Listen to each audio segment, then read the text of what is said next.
The Duchess of Duplicity strikes again. She left the royal family, moved to Montecito, and swore she just wanted a normal, quiet life, and then showed up in Australia with a camera crew. So today, we are counting down 13 live moments from the Australian tour that Meghan Markle really wishes you hadn't seen. If there's one thing Meghan has mastered, it's looking like a saint on camera. And the Australian tour? That was no accident. She visited Macaulay Community Services for Women, a shelter for homeless women escaping family violence, got her pictures taken, smiled for the cameras, and the world applauded. But here's what nobody was supposed to notice. That visit wasn't just charity. It was a photo shoot. Because while those pictures were going viral, Meghan was simultaneously uploading her tour outfits onto a brand new clothing platform called One Off, a platform she personally invested in, using those very same charity visit pictures to sell a $1,500 jacket and suede skirt. She has gone into a homeless shelter minutes after doing that, like actually sincerely speaking to people who don't have a home to live in. Yeah. She is then putting up content showing her in a $1,500 jacket, you know, a similarly priced skirt in suede. I mean, like honestly, and what she can get from this is 10 to 25% of the sale of each item. Now she says that she's showcasing little known brands and bringing attention to fashion designers and that sort of thing, but this is an entirely commercial operation. And the most audacious part? This is exactly what the late Queen warned against. When Harry and Meghan left in 2020, the Queen explicitly banned them from using their royal titles for commercial gain. But here's Meghan, using the Duchess title as her entire selling point, on a tour that looked like philanthropy and functioned like a shopping catalog. They are front-ending it with all the good works and that sort of thing, you know, all the nice hospitals, the homeless charities, the veterans, and then there's the commercial sting at the end. Or actually what Meghan's done is gone straight from homeless charity to uploading her clothes for sale, and she's getting commissions from this new platform, this AI platform, One Off, where she is an investor. So she's getting 10 to 25% of every sale that she makes through those clothing. She's almost found a way to monetize the homeless situation. Absolutely, and that's the criticism, particularly back in the UK, because this is what the late Queen didn't want. She didn't want the Sussexes to have a 1 foot in, 1 foot out policy. So Meghan walks into a youth mental health conference in Australia, a room full of children dealing with real anxiety, real depression, real trauma. And within minutes, and I mean minutes, she had made the entire thing about herself. For now 10 years, every day for 10 years, I had been bullied and attacked. And I was the most trolled person in the entire world, man or woman. And I'm still here. I'm sorry, did she just tell a room full of genuinely struggling children that she was the most trolled person in the entire world, and then have the audacity to tell them to be stronger? This is a woman who has a legal team on speed dial for every article she doesn't like. But sure, Meghan, strength. And here's what makes this even worse. Nobody was targeting those kids. Nobody. The Daily Mail wasn't writing hit pieces about the teenagers in that room, but Meghan needed a victim story and she found her audience. No one's targeting those kids. You got targeted because you wanted to be, because you sought out the most eligible man and bachelor in the world because you wanted to feel important.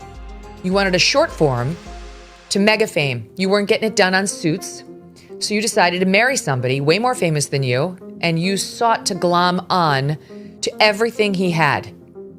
That made you a target. Because let's be honest about what actually happened here. She wasn't the most trolled person in the world. She was the most beloved. The press fawned over her. The public adored her. The entire world rolled out the red carpet. And she burned it all down herself. And now she's repackaging that story for children who actually have it hard. To try to bond with them like, I was the most trolled person in the world. You were the most beloved person in the world. You were the most okay. And privileged, the most privileged. Like, you can relate to anything that these kids are going through because you've had some negative articles written about you while you sat inside your castle with your tiara on and the crown jewels. She's so clueless. She has no idea why we don't like her. She thinks it's because we've bought misleading press coverage. No, we've watched you. We watched you get every advantage in the world and then cry to ITV that no one asked about how you were doing. Here's something Meghan Markle has always been incredibly good at: making other people pay for her lifestyle. She did it with the royal family, she did it with the British taxpayer, and now she's doing it with Australia. This trip was declared privately funded. Their publicist's words, not mine. And yet, somehow, Australian police are out here running full security operations for a private vacation. A private, money-making business trip that has absolutely nothing to do with Australia's interests, being funded by Australian taxpayers who never asked for any of this. Now, they are not working royals. They are not here on the royal agenda. They are here because they are so desperate and deluded and need the money because, of course, Meghan didn't sell enough jam. Harry's now being sued for defamation by the charity he co-founded. And let's be honest, everything and anything that they have touched has been a complete and utter failure. So why do we have to pay for their security? And the Australian public saw right through it. Over 47,000 people signed a petition demanding that Harry and Meghan cover their own costs. 47,000 people. Australia is in the middle of a cost of living crisis, and hard-working Australians are being handed the bill for Meghan Markle's latest PR tour. She flew in, used the country as a backdrop, drained its resources, and called it philanthropy. The grift never stops.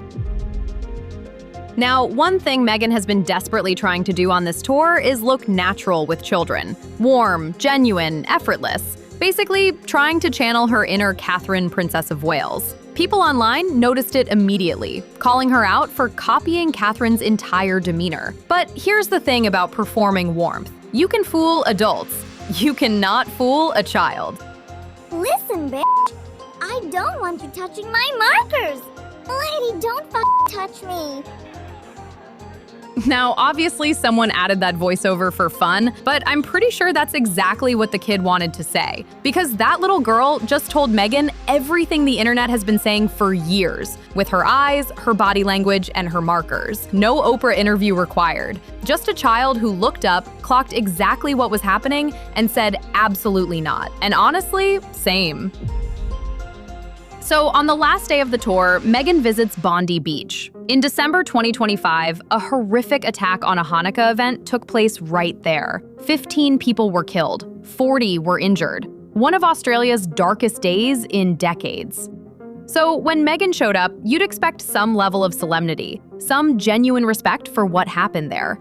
Instead, she was laughing, smiling, doing a full walkabout like it was just another PR stop on her tour. If I was to visit Bondi Beach after a terrible tragedy, the last thing I would do is walk around laughing and smiling. But that is exactly what she did.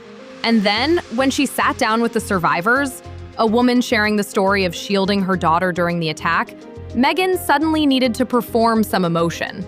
So watch closely. She was blinking consistently, very unnaturally. That blinking was meant to give her eyes a glimmer for the cameras, like she was holding back tears. Despicable fake tears at Bondi Beach, using a terrorist atrocity to sell her shitty clothing. On stage. Her lack of care and empathy is so evident. She can't act her way out of it because she's such a terrible actress. And honestly, it's a new low, even for her. She wilts under pressure, and her true ugliness shines like a black hole, not a star she thinks she is. Gross. It was absolutely a case of this. Now make yourself cry. Yeah. Oh, I can do that so well. Oh my God, it's crazy. You're like, Meghan, one tear, left eye, go. Yeah. Give me 3 seconds. Yeah, we know. We know that's what you did. And remember how earlier in the tour she was uploading her outfits from a homeless shelter to sell on her clothing platform? She did the exact same thing here. Posed in her outfits at a memorial site. Clothes she was already planning to sell minutes later, at a place where 15 people lost their lives. Have some shame, Meghan. So, in between visiting homeless shelters, memorials, and mental health conferences, Meghan somehow found time to film an episode of MasterChef Australia as a guest judge. Now, let that sink in. This is a woman who had her own cooking show on Netflix, which flopped, who launched a jam brand, which flopped, who on camera stored raw chicken incorrectly, mishandled basic kitchen knives, and couldn't even use a canning tool the right way. And Australia's biggest cooking show looked at all of that and said, yes, she's the one we want judging our contestants. reportedly for around $300,000. And then came the introduction. Oh my God, just watch this. We've had MasterChef royalty in the kitchen before, but no one like this. All the way from sunny California, please welcome to MasterChef Australia, the Duchess of Sussex, Meghan Markle!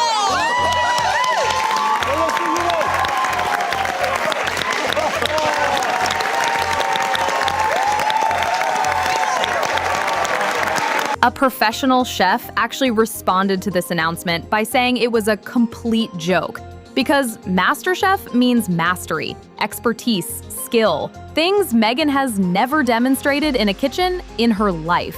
Even the contestants on that show have more cooking credentials than she does, but none of them has a royal title. And that's the only ingredient Meghan has ever actually brought to the table.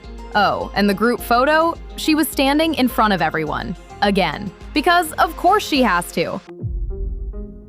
So Meghan organized a women's wellness retreat in Sydney called Her Best Life. Tickets cost up to $3,200. That's $3,200 to spend a weekend with Meghan Markle. Yoga, sound healing, cocktails, and of course, a group photo with the Duchess herself. Sounds like a full weekend, right? Well, here's the thing. The retreat hadn't even sold out 72 hours before it started. They were still pushing last-minute spots the day before the event. Nobody was rushing to pay $3,200 to hear Meghan talk about her feelings. Shocking, I know. But the women who did show up, they flew in, checked into their hotels, got dressed up, and went through full security with metal detectors, because Meghan personally demanded no phones and no recording. Can't have the paying customers documenting what they actually paid for, can we? And then Meghan showed up at 5 p.m. and was gone by 7. 120 minutes, 2 hours. These women paid $3,000 and Meghan couldn't even give them a full evening.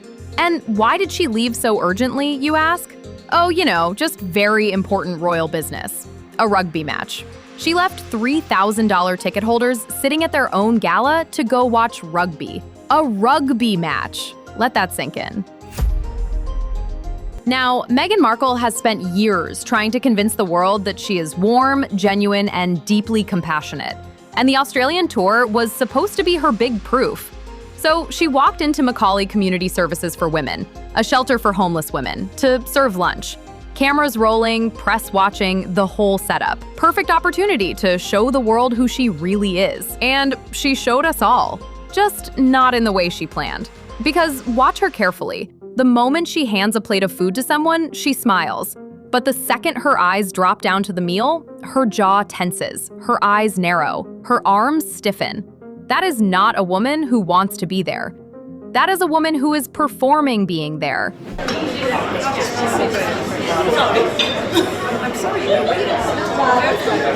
She looks visibly frustrated, asks the woman to wait, and then turns to her with, "How hungry are you?" At a homeless shelter, who does that? She went there as a helping hand and ended up disrespecting the women in need. This is not a dinner party, Meghan. These women are there because they have nowhere else to go. And you showed up to serve them lunch like it was an inconvenience, while wearing a $26,000 watch and an $8,000 bracelet, over $35,000 worth of designer jewelry and clothing, to a homeless shelter. Let's just be honest about what this tour actually was. Because underneath all the charity visits, the mental health speeches, the Bondi Beach tears, and the MasterChef appearances, this was a money-making machine. That's it. That's the whole story. Meghan came to Australia in 2018 and absolutely despised it. When thousands of people showed up outside the Sydney Opera House to see her, she looked at the crowds and said, "What are they all doing here? It's silly." A woman who married into one of the most famous families in the world and was genuinely confused about why people showed up to see her. And while she was busy being baffled by her own fans, she was also complaining backstage that she couldn't believe she wasn't getting paid for it. When Harry toured an upgraded war memorial on that trip, there were rumours that she had asked if she would be getting an appearance fee. Even back in 2018, when the title was fresh, when the world still adored her, she was already trying to figure out how to get paid. At a war memorial, For free publicity, she was handed on a silver plate. And she had the nerve to ask for more. So a veteran's wife asking for an appearance fee to tour a war memorial? Go figure, seriously. But back then, she couldn't pull it off. This time, nobody could stop her. Because Netflix dropped them, the jam flopped, the podcast failed, and the Montecito mortgage doesn't pay itself. So they dusted off the royal titles, booked a flight to Australia, and got to work. Harry pocketed $70,000 for one speech. Meghan charged for MasterChef. She sold clothes off the back of every single charity visit. And then came this. The New York Post is reporting, or the page 6 I should say, that Harry and Meghan could be bringing in around $10 million from this Australian tour. $10 million. That is what this trip was worth. Not to Australia, to Meghan and Harry. Every homeless shelter, every struggling kid, every survivor at Bondi Beach, it all had a price tag. Just not one they put in the brochure. She came back to Australia because this time she finally figured out how to get paid.